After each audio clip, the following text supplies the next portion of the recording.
오늘 우리에게 주신 하나님의 말씀은 신약성경 에베소서 6장 10절부터 18절의 말씀입니다.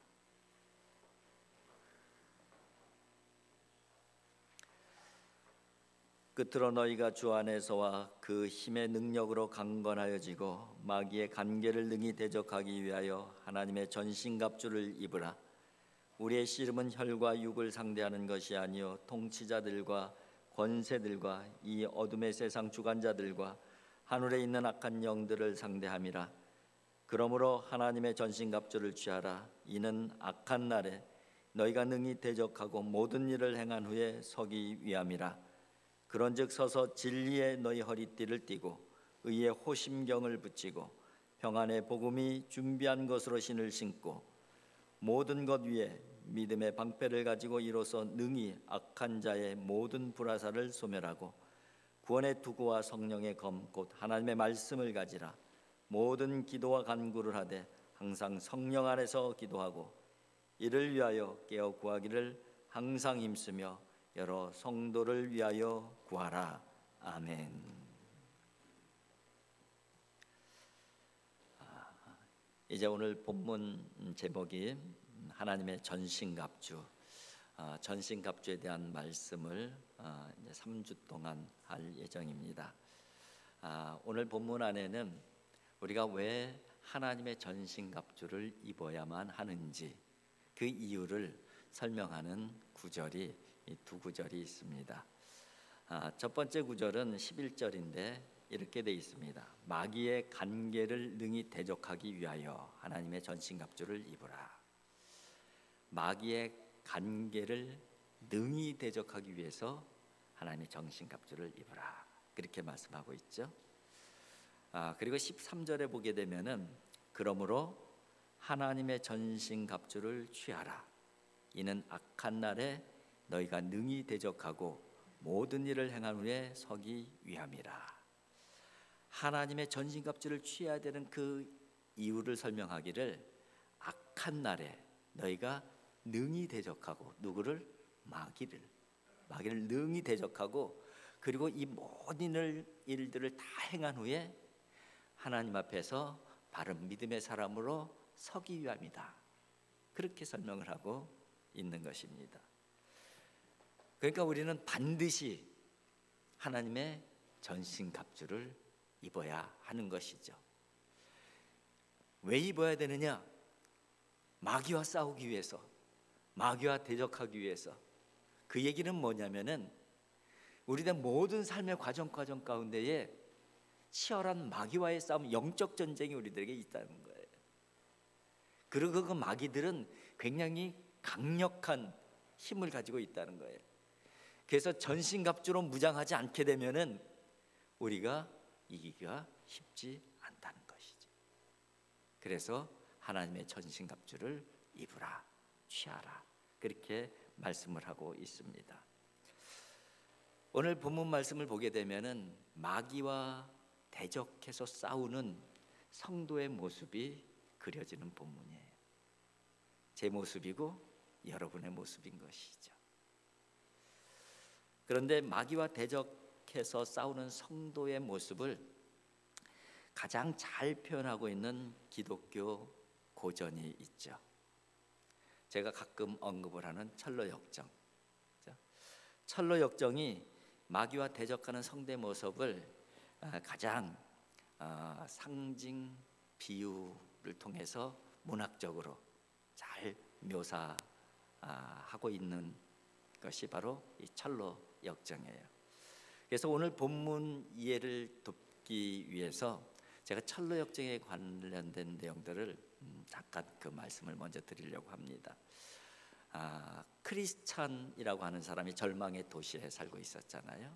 근데 절망의 도시에서 이제 심판에 대한 두려움 그리고 죄책감 이런 것으로 말미암아 너무 힘든 거예요. 그 항상 이 등 뒤에는 큰 짐이 올려져 있고, 결국 결단하고 이 절망의 도시를 떠나서 이 천성을 향해서 순례의 길을 출발하게 됩니다. 그렇게 이제 그 출발한 크리스찬은 어디에 도착을 하냐면은 십자가의 동산에 도착을 해요. 그러니까 십자가의 동산에 도착하니까 뭐가 없어져요? 등에 짊어지고 있던 짐이 벗겨지고 이제 너무나 감사한 거예요. 너무 기쁜 거예요. 그러면은 십자가의 동산에서 이 무거운 짐이 벗겨졌으면은 이제 이후에 순례 여정은 좀 편안하고, 그죠?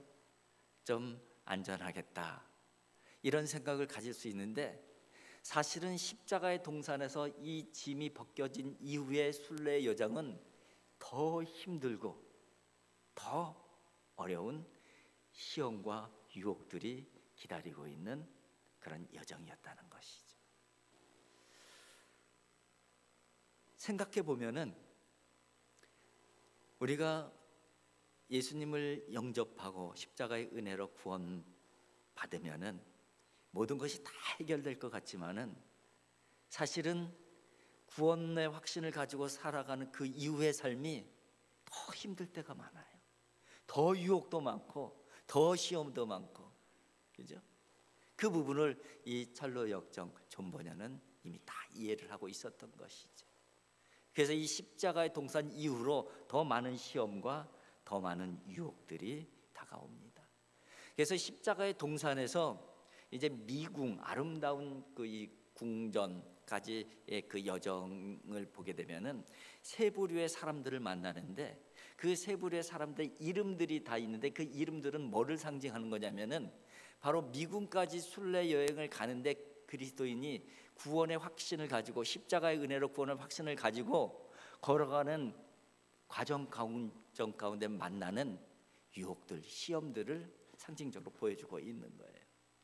첫 번째 만난 사람들이, 세 사람이 발목에 착고가 꺼여서 묶여서 있는 거예요. 영적인 잠에 포로가 되어 있다, 보통 그렇게 얘기를 하는 거예요. 그 사람들이 어떤 사람들이냐? 무지라는 이름을 갖고 있는 사람, 나태라고 하는 이름을 갖고 있는 사람, 거만, 교만이라고 이름을 갖고 있는 사람이에요.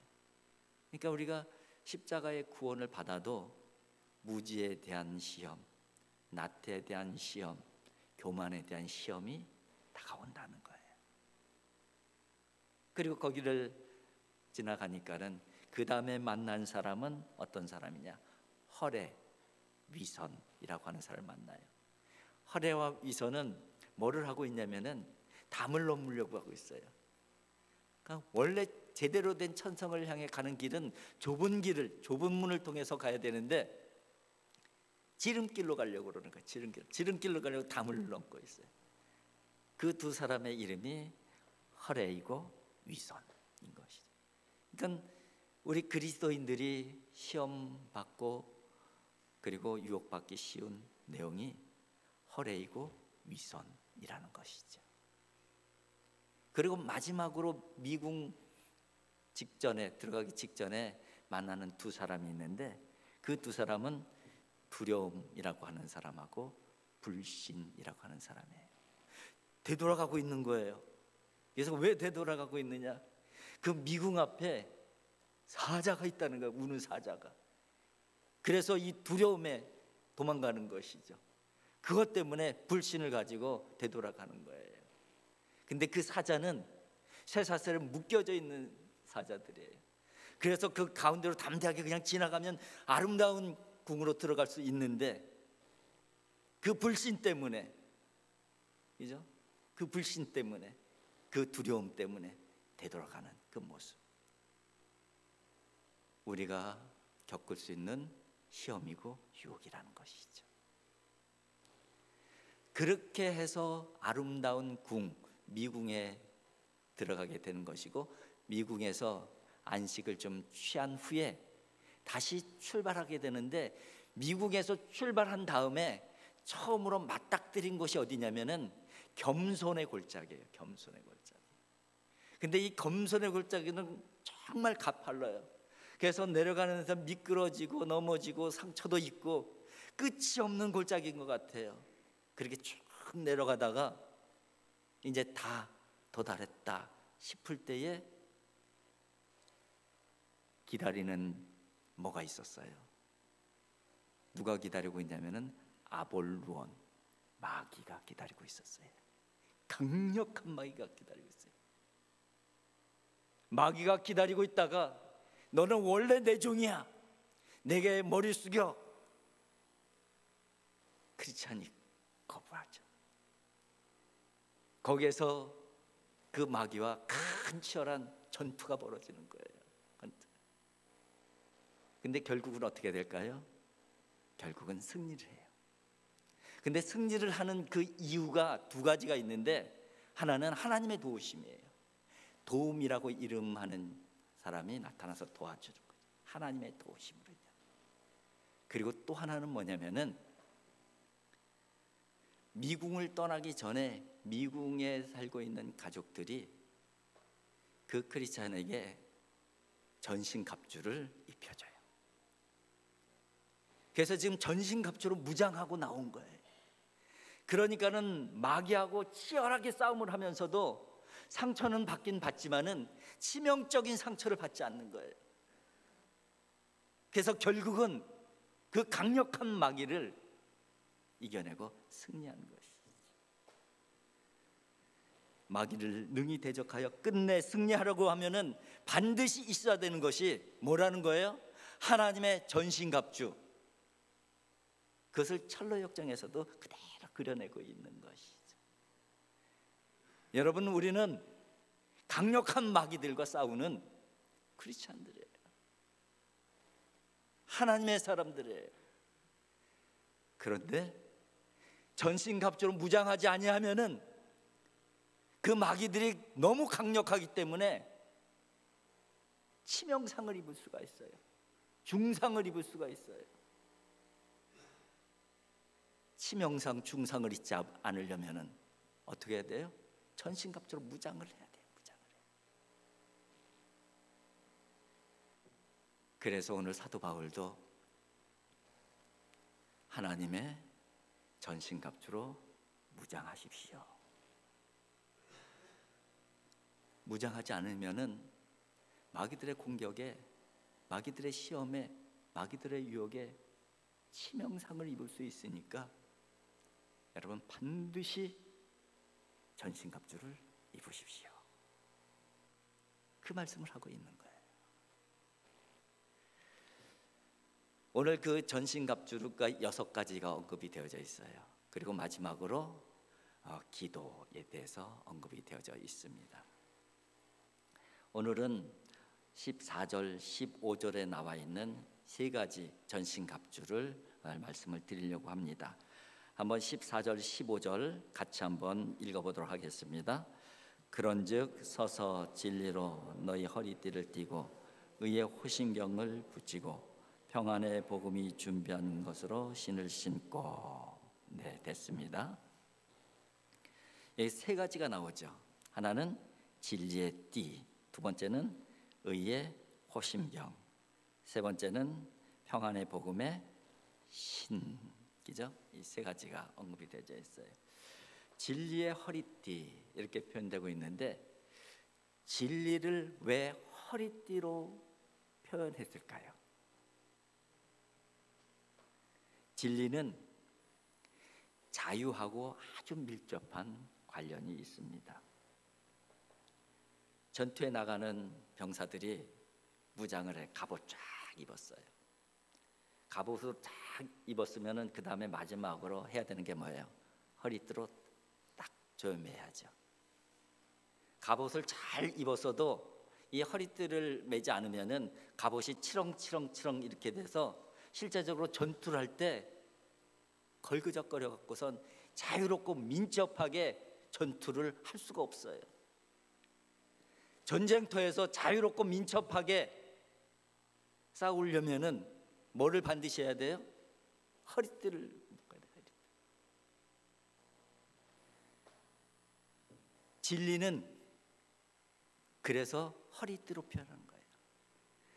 진리가 우리에게 뭐를 갖다 주는 거예요? 자유를 갖다 주는 거예요. 자유. 그래서 예수님께서 자기를 믿는 유대인들에게 하신 말씀이 요한복음 8장 32절에 진리를 알지니 진리가 너희를 자유롭게 하리라, 그렇게 말씀하시잖아요. 우리가 생각할 때는 진리가 우리를 더 자유롭지 못하게 할 것 같은데 진리를 띠를 매라는 거예요. 그래야지 너희들이 진정으로 자유로워진다. 인생 내비라고 하는 블로그를 제가 이제 보게 됐는데 거기에 이런 제목이 있더라고요. 인생은 감옥이다. 인생은 감옥이다. 그러면서 쭉 보니까는 종교의 감옥, 이념의 감옥, 돈과 명예의 감옥, 교만의 감옥, 미움의 감옥, 게으름의 감옥, 거짓의 감옥 등등등등, 이런 감옥이 수도 없이 많은 것이 인생이다. 인간의 실존이 뭐냐? 감옥에 갇혀 있는 존재다. 그렇게 이야기를 하고 있는 거예요. 감옥에 갇혀 있는 그런 실존, 이게 바로 우리의 실존인데 여기에서 자유를 준다는 거예요. 뭐가? 진리가 너희를 자유케 하리라. 근데 그 진리가 뭐예요? 진리는 예수님이에요. 예수. 내가 곧 길이요 진리요 생명이니, 예수님께서 말씀하시기를 내가 진리다, 그렇게 말씀하시잖아요. 이 말씀은 무슨 말씀이냐면 예수님으로 허리띠를 매십시오, 그 말씀이에요. 예수님으로 허리띠를 매면은 여러분들에게 자유가 시작되어집니다. 그 말씀을 하고 있는 것입니다. 세상 사람들은 예수님으로 허리띠를 매면은 예수에 매어서 더 부자연스러울 것 같고 더 불편할 것 같고 더 감옥 같은 삶일 것 같아서 예수님을 못 믿는 사람들도 많이 있잖아요. 근데 진리신 예수님으로 허리를 묶어보라는 거예요. 진짜 자유가 온다는 거예요. 진짜 자유. 진짜 영적인 민첩함이 생긴다는 거예요. 그래서 진리의 띠를 띠십시오, 그렇게 말씀을 하고 있는 것입니다. 두 번째 전신갑주는 의의 호심경이에요. 의의 호심경. 호심경은 이 가슴을 보호하는 갑옷들, 호심경, 흉배라고도 얘기를 하지 않습니까? 의의 호심경은 칭의에 대한 말씀입니다. 죄인인 우리를 의롭다 칭해 주신 하나님의 은혜, 그것을 의미하는 거예요. 좀 더 쉽게 설명하면은 죄 사함의 확신, 그게 바로 의의 흉배입니다. 죄는 우리를 항상 괴롭혀요. 죄가 우리를 혼란스럽게 하죠. 죄가 우리의 마음을 어둡게 만들어요.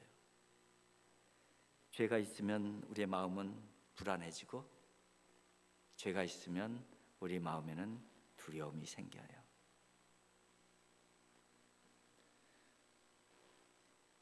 죄에 지배된 마음, 십자가의 은혜로 죄의 지배에서 벗어나게 해주셨다는 거예요. 뿐만 아니라 그 의의 흉배, 의의 호심경, 칭의에 대한 믿음으로 내 마음에 담고 있으면은 더 이상 죄가 우리를 침투해서 지배하지 못한다는 거예요. 뭐에 대한 믿음의 확신이에요? 죄 사함에 대한 믿음의 확신. 이게 바로 의의 흉배예요. 그것으로 무장해야 된다는 거예요. 의의 호심경은 마음을 지키는 갑옷이다. 그렇게 정리를 할 수가 있는 것이죠. 그것은 제3에 대한 확신이고 칭의에 대한 믿음이다. 그런 정도로 이해할 수가 있는 것입니다. 그 다음에 세 번째는 평안의 복음의 신. 그죠? 진리 그리고 의로 무장된 사람은 그 다음에는 반드시 신어야 되는 것이 뭐예요? 신을 신어야 된다는 거예요. 신을. 근데 신발은 복음하고 연결을 시키고 있고 평안하고 연결을 시키고 있음을 볼 수가 있습니다. 그걸 좀 설명드리기 위해서 예수님께서 제자들을 12제자를 파송할 때 하신 말씀을 먼저 한번 읽어드릴게요. 마가복음 6장 7절 8절 9절입니다. 12제자를 부르사 둘씩 보내시며 더러운 귀신을 제어하는 권능을 주시고 명하시되 여행을 위하여 지팡이 외에는 양식이나 배낭이나 전대 돈이나 아무것도 가지지 말며 신만 신고 두벌옷도 입지 말라 하시고. 그러니까 전도자로 파송하시면서 제자들에게 주의사항 주신 것이죠. 근데 양식도 준비하지 말고 배낭도 준비하지 말고 전대 돈도 준비하지 말고 이런 거 준비하지 말라. 그럼 뭐 준비해야 되는데요, 주님? 지팡이는 준비해라. 그리고 옷도 준비하는데 한 벌만 준비해라. 그리고 또 하나 마지막으로 준비할 게 있는데 신발이다. 신발은 꼭 준비해라. 그렇게 말씀을 하셔요. 이 신발이 왜 평안하고 연결이 되냐면요, 여러분 긴 여행을 하려고 하면은 신발 없으면 어떻게 돼요? 긴 여행 하지 못해요. 금방 발이 불편해지고 발이 상처나고. 신발을 잘 갖춰 신어야지 먼 곳까지 가고 많은 사람들을 만날 수가 있잖아요. 발이 편해야 오래 가고 발이 편해야 많은 사람들을 만날 수 있는 것이잖아요. 그래서 복음을 신발하고 연결시키고 있는 것이고 평안하고 연결을 시키고 있는 거예요. 그리고 또 하나만 말씀을 드리면은 복음의 신이라는 것은 사명자로의 살아감을 의미하기도 합니다.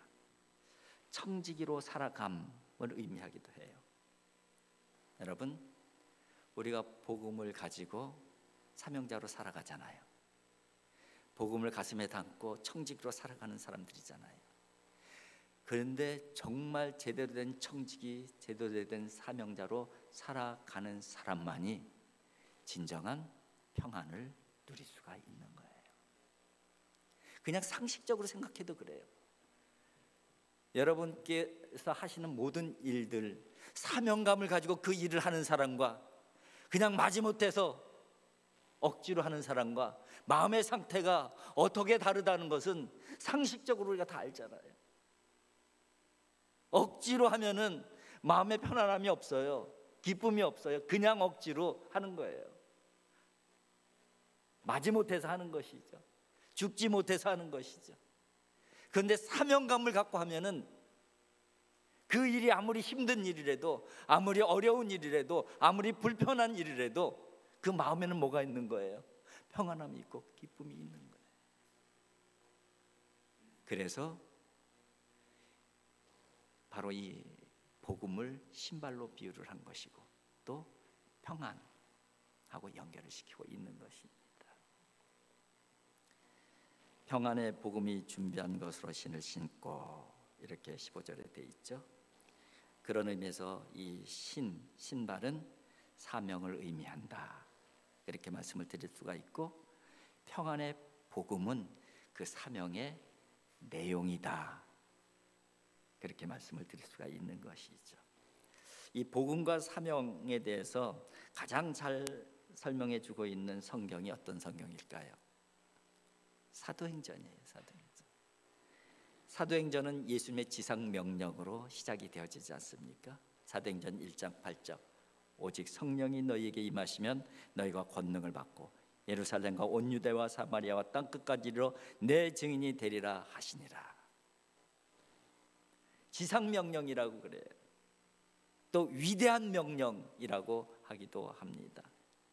위대한 명령, 그게 뭐예요? 내용이 내 증인이 되리라, 복음의 증인이 되리라, 그 말씀이시잖아요. 그런데 이 위대한 명령은 위대한 사건을 전제로 하고 있어요. 그 위대한 사건은 뭐예요? 예수님의 공생의 3년. 짧은 공생이었지만은 예수님께서는 그 3년 동안 하나님 나라를 선포하셨고 구원을 완성하셨고 십자가로, 그리고 부활의 영광을 이뤄내셨어요. 그래서 예수님의 공생의 3년은 위대한 생애예요. 위대한 생애. 그 위대한 생애가 전제되어져 있는 명령이 위대한 명령, 지상 명령, 내 증인이 되리라, 그 명령인 거예요. 그런데 예수님의 생애가 아무리 위대한 생애라 할지라도 그 증인을 통해서만이 그 위대한 사건이 생명력이 생기고 확장성이 생기고 창조의 역사로 나에게 다가오고 우리에게 다가올 수 있다는 거예요. 증인이 없으면은 덮여지는 거예요. 증인이 없으면은 숨겨지는 거예요. 아무리 위대한 사건이면 뭐 합니까? 덮여지면은 아무 소용이 없는 것이지, 숨겨지면은 나하고 아무 상관이 없는 것인데, 증인이 있었기 때문에 그 사건이 나의 사건이 된 것이고, 증인이 있었기 때문에 그 위대한 사건이 우리의 사건이 되어진 것이잖아요. 그래서 우리 보고 너희들도 증인이 되라, 그렇게 말씀하시는 거예요. 너희들이 증인이 되어질 때에 이 위대한 사건이 또 누군가에게 위대한 사건으로 다가갈 수 있다는 거예요. 이런 엄청난 복음에 대해서 말씀하신 것이 바로 복음의 신, 여기에 담겨져 있는 의미인 것입니다. 그러면 우리가 증인으로 살아야 되는데 어떤 믿음, 어떤 신앙으로 사는 것이 증인으로 사는 것일까? 여러 가지로 설명을 드릴 수 있지만은 이 증인이라는 단어 속에 담겨져 있는 신앙의 내용이 있어요. 증인이라는 단어는 마르투스라고 하는 단어예요. 이 마르투스라고 하는 단어 자체 의미 안에 순교라는 의미가 담겨져 있어요. 순교. 그러니까 이 증인 안에 담겨져 있는 신앙은 순교 신앙이에요. 순교 신앙. 그래서 사도행전을 보게 되면은 다 순교 신앙을 가지고 살아가는 사람의 이야기예요. 실제적으로 오순절 이후에 순교자 누구? 처음 순교자가 스데반이잖아요. 스데반 집사님. 스데반 집사님은 뭐를 내려놓았어요? 복음을 위해서 목숨을 내려놓은 것이잖아요. 그게 순교자예요. 그게 바로 사도행전 7장이에요. 근데 사도행전 8장에 가면 또 누가 등장하냐면 빌립 집사님이 등장을 해요. 빌립 집사님이 박해를 피해서 사마리아로 가는데 사마리아에서 엄청난 복음의 능력을 일으킵니다. 그래서 그 사마리아를 지배하고 있던 마술사도 제압하고, 그리고 수많은 사람들이 복음을 받아들이는 역사를 만들어요. 그리고 사마리아를 떠나는데, 그러면은 이 빌립 집사님 입장에서는 내가 이렇게 엄청난 복음의 역사를 만들었으니까 하나님께서 더 큰 도시로 나를 보내시겠지, 이런 기대감이 없었을까요? 근데 하나님께서는 성령을 통해서 어디로 인도해요? 광야로 내려가게 하시죠. 광야에는 아무것도 없는 것이에요. 그러나 순종하고 내려가죠. 빌립의 입장에서는 자기 자신을 내려놓은 거예요. 목숨 내려놓는 것만 순교가 아니라 내 자신을 내려놓은 것 자체가 순교신앙이에요. 근데 내려갔더니 하나님께서 준비하신 놀라운 복음의 역사가 기다리고 있잖아요. 에티오피아 내의 간다게. 그래서 아프리카 선교가 거기서부터 출발이 되어지는 것이죠. 9장에 가면은 누가 나와요? 바울이 나오잖아요. 바울. 회심하기 전에 바울. 그런데 예수님을 다메섹 도상에서 만나는 그 바울이 등장하잖아요. 바울이 예수님을 만난 다음에 완전히 자기를 내려놓잖아요. 예수님의 그 고상함 때문에. 내가 가진 모든 것들을 다 배설물로 여기노라. 그게 순교신앙이에요. 그게 순교신. 10장에 가면은 베드로와 고넬료에 대한 얘기예요. 베드로와 고넬료는 만날 수 없는 사람이에요. 근데 하나님께서 만나라고 해요. 베드로는 못 만납니다. 내가 그 부정한 것을 왜 만납니까? 부정한 이방인을 왜 만납니까? 근데 하나님께서 환상을 보여주시면서 내가 정하다는데 네가 왜 그러느냐? 그래서 만나게 하시잖아요. 그 고넬료와 베드로의 만남은 베드로의 입장에서 보게 되면은 유대인의 자존심을 내려놓는 것이고, 고넬료의 입장에서 보게 되면은 로마의 백부장이면 엄청난 힘을 가지고 있는 사람 아닙니까? 로마의 백부장의 자존심을 내려놓은 거예요. 그러면서 이방 선교의 역사가 거기에서부터 시작이 되어지잖아요. 거기서부터. 이게 바로 사도행전에 나와 있는 복음의 역사예요. 증인의 역사인 것이죠. 근데 어떤 증인들? 순교적 신앙을 가지고 있는 그 증인들을 통해서 예수 그리스도의 위대한 생애, 위대한 역사, 위대한 복음이 감춰지지 아니하고 드러나서 우리의 역사가 되게 하고 나의 역사가 되게 해주신 거예요.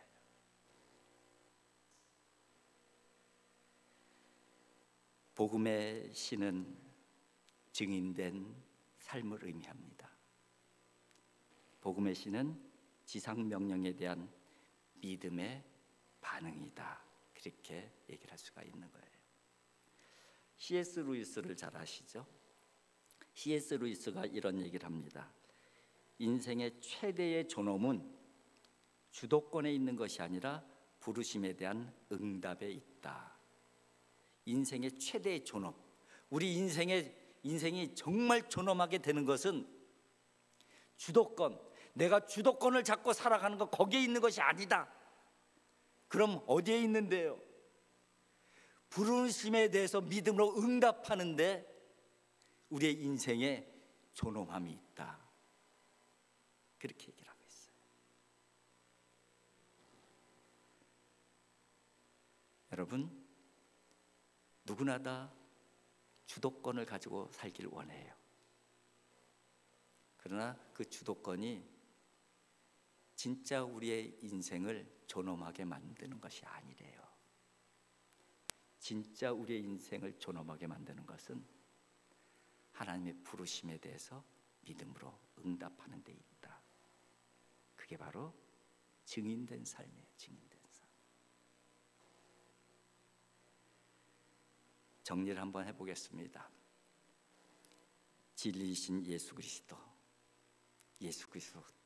띠를 띠십시오. 거기에 여러분들의 자유가 시작이 되어집니다. 그게 첫 번째 말씀이에요. 죄인인 우리를 의인되게 하신 십자가의 은혜를 가슴에 담으십시오. 그것이 두 번째 하나님의 전신갑주입니다. 복음의 신을 신고 증인된 삶을 살아가십시오. 이것이 세 번째 전신갑주입니다. 그러면은 우리의 삶은 존엄한 삶이 되어지고 우리의 삶은 위대한 삶에 동참하는 삶이 되어지게 되는 것이고 우리의 삶은 그야말로 증인된 삶이 되어지는 것이죠. 하나님께서는 저와 여러분들이 능히 마귀를 대적하고 이기는 삶을 살기를 원하십니다. 그래서 우리에게 전신갑주를 준비해 놓으셨어요. 이제 입기만 하면 됩니다. 취하기만 하면 됩니다. 무장하기만 하면 됩니다. 이 전신갑주를 입고 또 한 주간을 살아갈 때에 작은 우리들의 움직임 속에서 하나님의 위대함, 예수 그리스도의 위대한 복음의 역사가 증거되어질 수 있기를 주님의 이름으로 축복을 드립니다. 기도하겠습니다. 사랑의 아버지 하나님, 감사합니다. 아버지 하나님, 마귀가 호시탐탐 우리들을 넘어뜨리려고 언제든지 공격하려고 기다리고 있습니다. 아버지 하나님, 하나님의 전신갑주로 무장하게 하여 주시옵소서. 그래서 우리의 삶이 하찮은 삶이 아니라 위대한 삶이 되게 해주시고 존엄한 삶이 되게 해주시옵시고 증인된 삶이 되어질 수 있도록 성령이여 도와주시옵소서. 예수님의 거룩하신 이름으로 기도하옵나이다. 아멘.